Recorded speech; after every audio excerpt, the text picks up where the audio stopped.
super high demand, and I'm only going to do this for a very limited time. So make sure you click the link, join the training, come to the training, make sure you bring a notepad and pen, make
Yeah, so boom, big up and blessings everybody once more.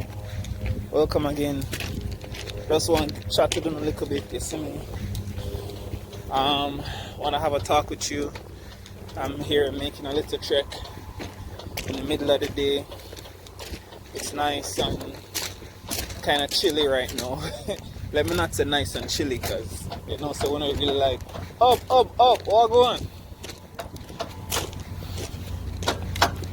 True. Sunday, bro. Alright, evening, Sergeant. Yeah. So, yeah, I'm just a big up bridging them up a while ago. Yeah, so, let's make a little trek. Heading home and someone doing our talk today, yeah? So, what I want to talk about today is the first moves them that I made back home in Jamaica, right? Because I want to shed some light on some stuff, right? A lot of times, people, you know, they bash the fathers when it come on to being absentee dads and stuff like that, and they don't really understand sometimes some of the various things set up in the system and the way it's designed to really prevent the fathers from truly being as effective as they want to be, right? So it's not only irrational female who don't really understand that it's not about her at this point, it's about the child. You know, she's bitter, she's angry, she wants the man back in her life, she hates him for leaving her, walking away and being with somebody else, you know, and so she's gonna punish him by preventing him from being in his child's life. It's more than that. The system itself is designed in such a way that it's difficult for the fathers to actually do their fatherly duties and their fatherly roles. You understand? Hey, What's up? Up. No, kind of too. No, I'ma get bus, man. I'ma get bus, bro. Get back to work. Yeah, tomorrow. I'll be early. Up.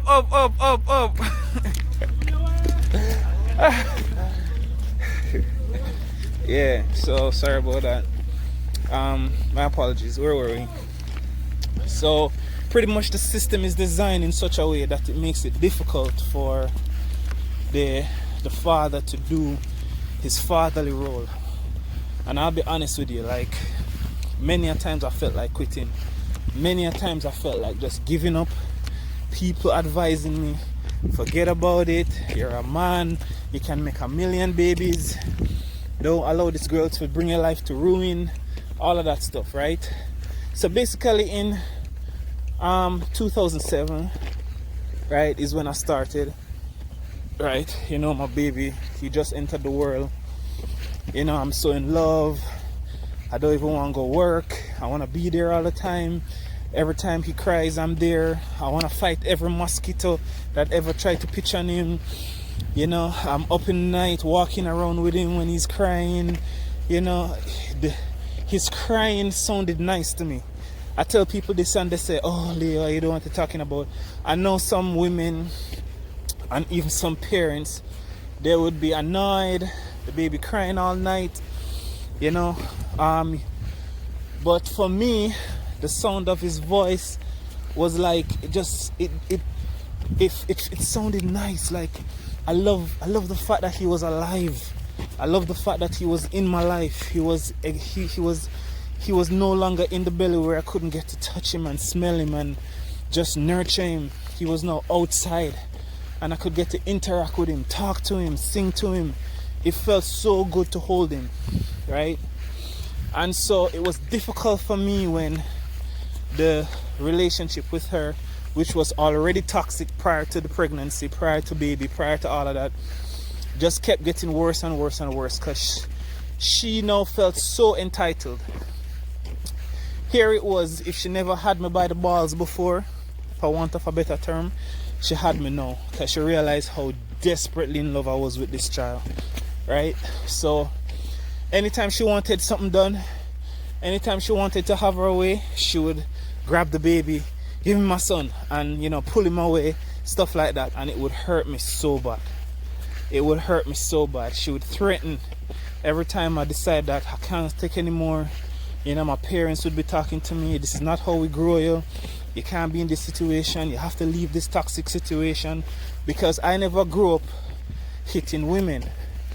And there was this subculture back in the garrison, back then, the ghetto, where some of these women, they want a situation where you grab them and you punch them and you rough them up and stuff. Her mother even encouraged me, right, to grab her and hit her physically.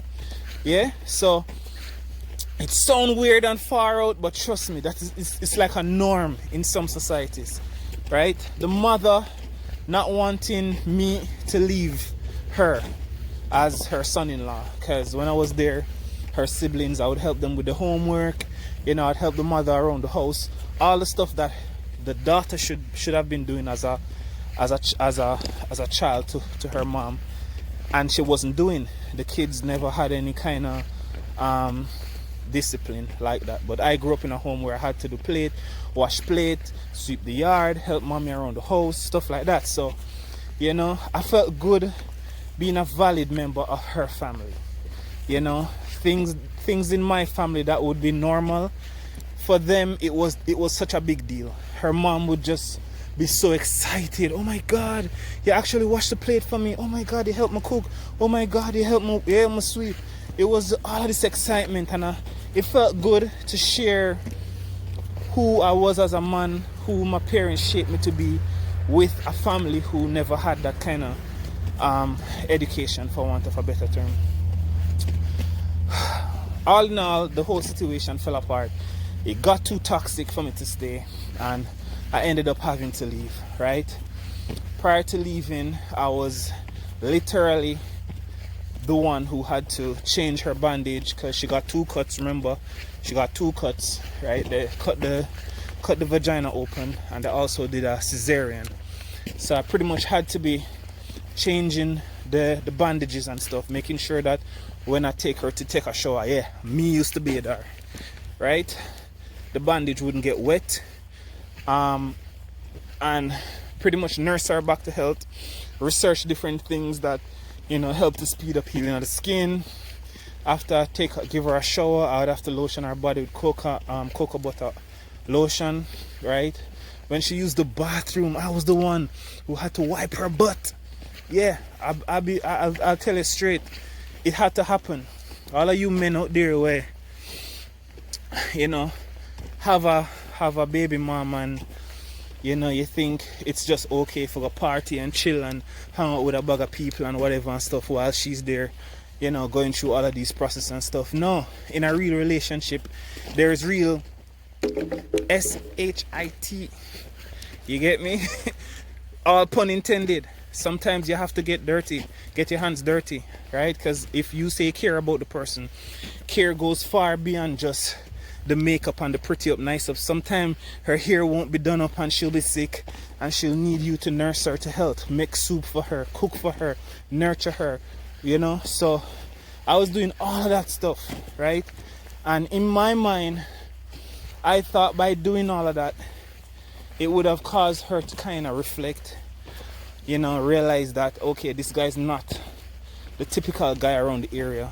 Yeah, he's from a different home, and maybe I need to try and match his energy, right? As opposed to constantly taking his kindness for weakness.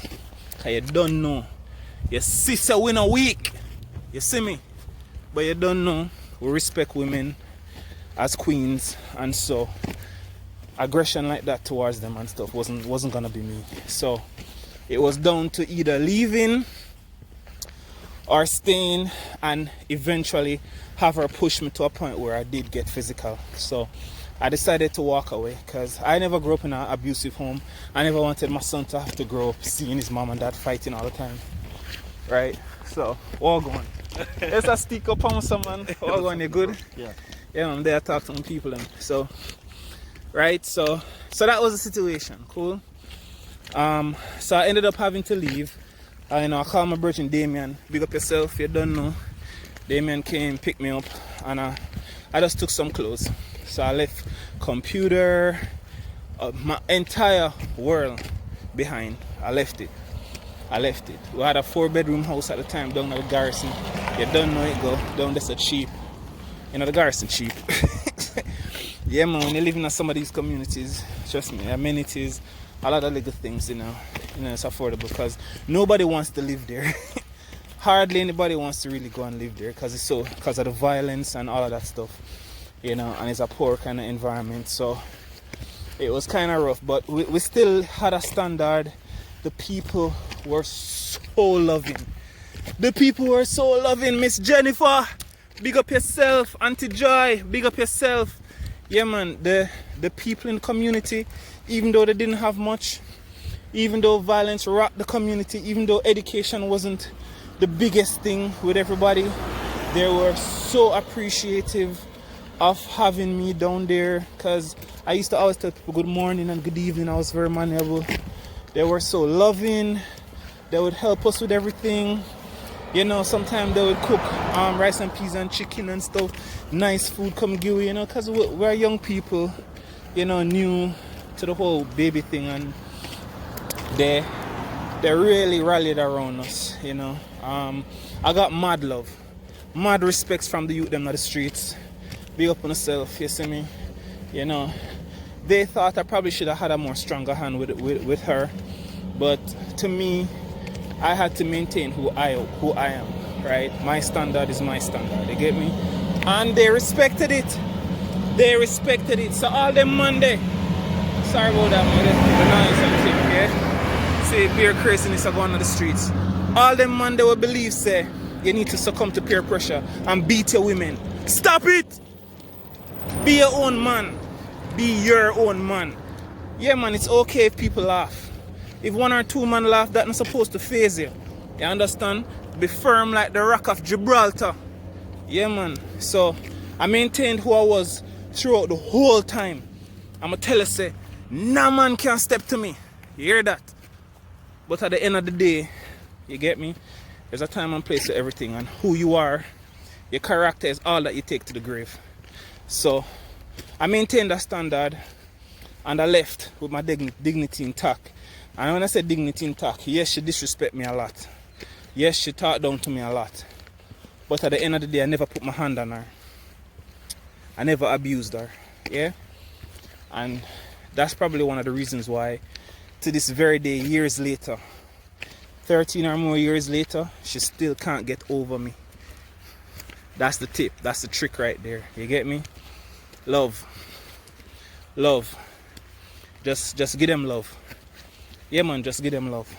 They'll say the worst about you, they'll talk whatever and stuff, but that kind of closure, they'll never be able to get that kind of closure because they know that they messed up.